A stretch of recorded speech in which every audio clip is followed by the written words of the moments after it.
Breaking update Kurnool 4th town head constable Ravi లంచం తీసుకుంటూ ACB అధికారులకు చిక్కాడు. 80,000 లంచం తీసుకుంటూ కానిస్టేబుల్ పట్టుబడ్డాడు. హెడ్ కానిస్టేబుల్ రవిని ఏసీబీ అధికారులు అదుపులోకి తీసుకున్నారు. సీఐ ఆదేశాలతోనే తాను లంచం తీసుకుంటున్నట్లు హెడ్ కానిస్టేబుల్ రవికుమార్ వాంగ్మూలం ఇచ్చాడు. సీఐ మధుసూదన్ గౌడ్తో కానిస్టేబుల్ రవిని ఏసీబీ అధికారులు అరెస్ట్ చేశారు.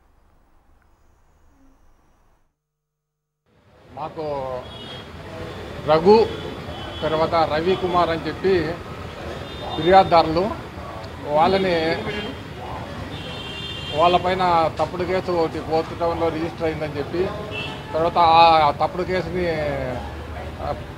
రెఫర్ చేయడానికి కోసము డబ్బులు డిమాండ్ చేస్తున్నాడు 4th టౌన్ సిఐ రవికుమార్ ద్వారా. వాళ్ళ కానిస్టేబుల్ రవికుమార్ పట్టుకున్నాం కదా, ఆ రవికుమార్ ద్వారా డిమాండ్ చేస్తున్నారని ఫిర్యాదు వచ్చింది. ఆ ఫిర్యాదు మేరకు మా ఫార్మాలిటీస్ అన్ని చేసుకొని ఆ 80,000 రూపాయలు ఇస్తామని చెప్పి కంప్లైంట్తో ఈరోజు వచ్చి ఫోన్ చేయించినాము. సిమ్లా హోటల్ దగ్గరికి వచ్చిన తర్వాత అతను రవికుమార్ అనే వ్యక్తి మేము పంపిన నోట్ల అంశంతో తీసుకొని పక్కనే టేబుల్ ఉంది, కాష్ కౌంటర్ ఉంది, ఆ డ్రాయర్ ఉంది, ఆ డ్రాయర్లో పెట్టాడు. వెంటనే అతను తీసుకున్న వెంటనే మేము వచ్చి అతను పట్టుకున్నాం. రెడ్ హ్యాండెడ్గాను పట్టుకొని అరెస్ట్ చేసి ఇంకా ప్రొసీడింగ్ రాయడం జరుగుతుంది.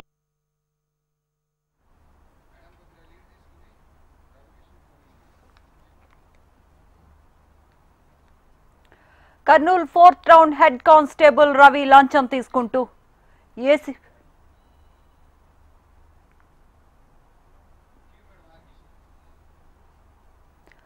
ఏసీబీ అధికారులకు చిక్కాడు. 80,000 లంచం తీసుకుంటూ కానిస్టేబుల్ పట్టుబడ్డాడు. హెడ్ కానిస్టేబుల్ రవిని ఏసీబీ అధికారులు అదుపులోకి తీసుకున్నారు.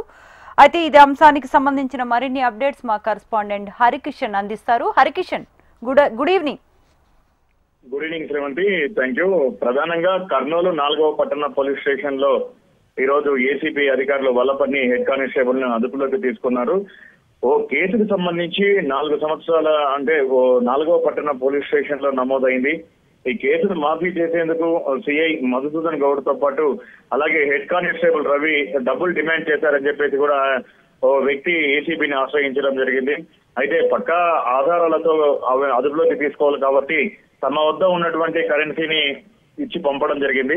ఆయన 4th టౌన్ లో ఉన్నటువంటి హెడ్ కానిస్టేబుల్ రవిని ముందుగా కలిసి తన వద్ద ఉన్నటువంటి డబ్బులు ఇవ్వడంతో అప్పటి వరకు మాటి వేసి ఉన్నటువంటి ఏసీబీ అధికారులు ఒకసారిగా రవిని అదుపులోకి తీసుకున్నారు.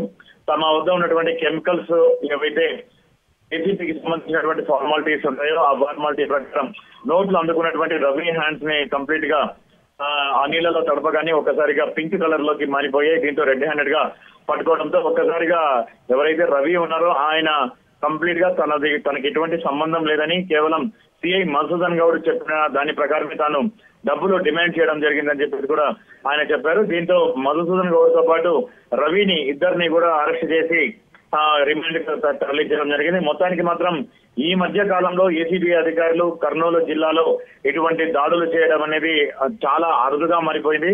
తాజాగా ఒక సిఐతో పాటు ఓ హెడ్ కానిస్టేబుల్ తో పాటు సిఐ కూడా ఏసీబీ ట్రాప్ లో పడడంతో జిల్లాలో ప్రస్తుతం అయితే ఇది సంచలనంగా మారింది. కేవలం ఇంతటితో కాకుండా మరింత మంది చాలా వరకు కూడా ఇబ్బందులు గురి చేస్తున్నారు. సో మిగిలిన వారిపైన కూడా ఏసీబీ దాడులు నిర్వహించాలని చెప్పేసి కూడా ఎవరైతే జిల్లా ప్రజలు ఉన్నారో వీళ్ళందరూ కూడా రిక్వెస్ట్ చేస్తున్నటువంటి పరిస్థితి అయితే ఉంది. Sravanthi. Right Harikishan, thanks for the updates.